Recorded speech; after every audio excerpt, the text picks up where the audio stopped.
You're Mr. Costello, right? Can I get an interview? Sure. You are. Steve Greer, BatteryPark.TV. How you doing? Do you have a comment for this meeting? Well, I think it's great that people are out and that there's public discussion. People want answers. Last time you were at the other meeting, you gave a statement for the other person. I forgot his name, Marone or something. What was his name? I couldn't make it to the other thing. I saw you there though. Right, I couldn't stay for the rally though. Oh, okay. What is the concern with the field you had last time?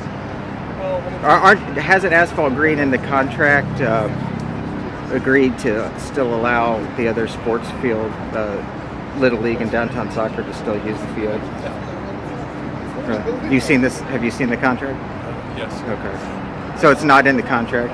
There's nothing in the contract. And so you need the MOU or something like that, which is yet to be signed. Just a plan to talk about what's going to happen. I think Asphalt Green should be on the fields, but I don't think they should.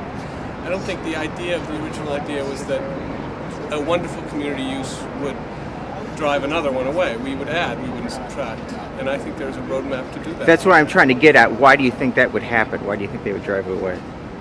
I don't think it's an intentional thing. I just think that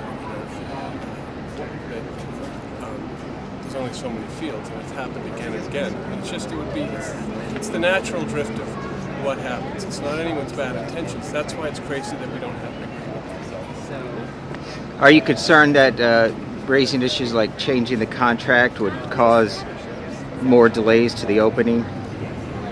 Well, I don't know about the contract, what changing the contract means, because I don't know. Well, there were signs last time that you helped with that said... Asking me, my view is... There were signs that were saying, like, revise the contract, we need to blah, blah, blah. That would then postpone the opening by another year or so, wouldn't it? None of us. The problem is we've all been given... We haven't really had the truth. So my feeling is that MOU has been agreed to. They've looked at it. There's no delay involved in signing that, and that to me is a big step forward. If the MOU signed, then I think that would. Okay, that's news. I think. What did you say? The MOU has now recently been looked at? Oh no, they've looked at it for 2 years. Yeah. There's news, and that's fine. I think the broad agreement is this thing should open. There should be information about what's happening, and there should be a kind of a services sharing agreement which reflects what we all, everyone hopes for. I don't think that's controversial. Which is why I'm here. Okay, thanks. Enjoy your day. Thanks. Are you here as a newspaper person or as a lobbyist? How much money has Broadsheet accepted from Manhattan Youth? It's at change.org if you search. Did you help promote the last so-called rally? Did you help promote the last so-called rally? How much money have you accepted from Manhattan Youth? Educate yourself. Read the blog. See which ones make the most sense. You're not going to answer that question? I'm not going to talk to you, thank you. Okay.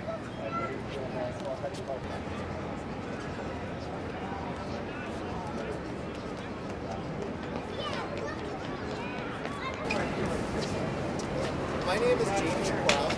I am a one-year Battery Park City resident and an 8-year Tribeca resident. One reason I moved to Liberty Green over here was because Asphalt Green was about to open. They pitched that very heavily when they were showing us this building. I'm joined today by Liz McCabe and Erica Teresco, residents of the community who have all decided to educate themselves on the facts, dig a little deeper, and try to do something to right a very unfortunate case of small town politicking that is holding up our community center's opening. And we have a petition today. It's been started by Erica Teresco, and it's available for signing on a laptop computer. Chris is carrying the laptop. Please sign it. And the link to the petition is also available on our info and action sheet. I will now turn the microphone over to Liz McCabe. And thank you everyone for coming today. I really appreciate it. I know. Thank you.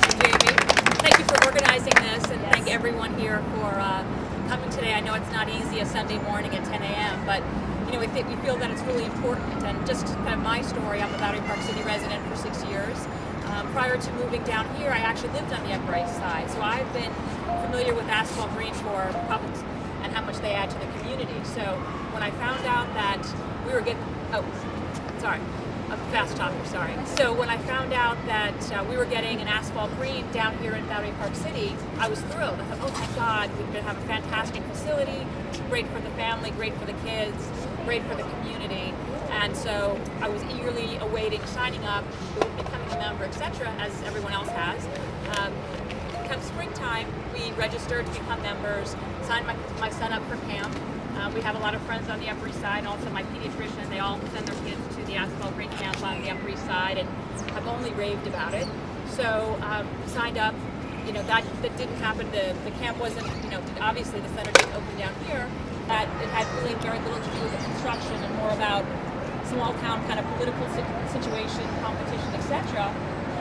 And then, you know, so I thought that it was really important to just educate people, one, about what Asphalt Green is and how much it would add to the community, and two, just to see what people can do, because I think that no one feels like they've got a forum in terms of, you know, who do we address, who do we talk to, who do we ask about it.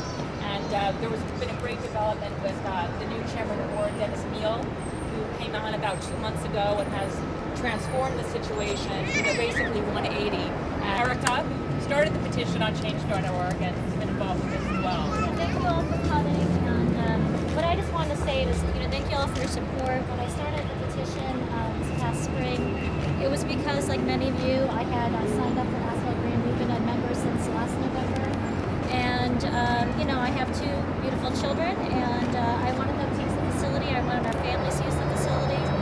And one of the great things about being here in New York City is that we have access to resources that we can't find anywhere else in the world. It's really beautiful. And so, you know, when I heard that Asphalt Green was coming, I had heard of the reputation, I had seen the facility on the Upper East Side, and I knew that it would be a wonderful resource for the families downtown. There's so many families. The downtown community has grown exponentially in the last 5 years, and I think it's sad that we're not able to bring this resource to fruition. And I started the petition. We're up to 355 names, so I think there's wide support for opening of the Asphalt Green. And I kind of want to remove all the barriers that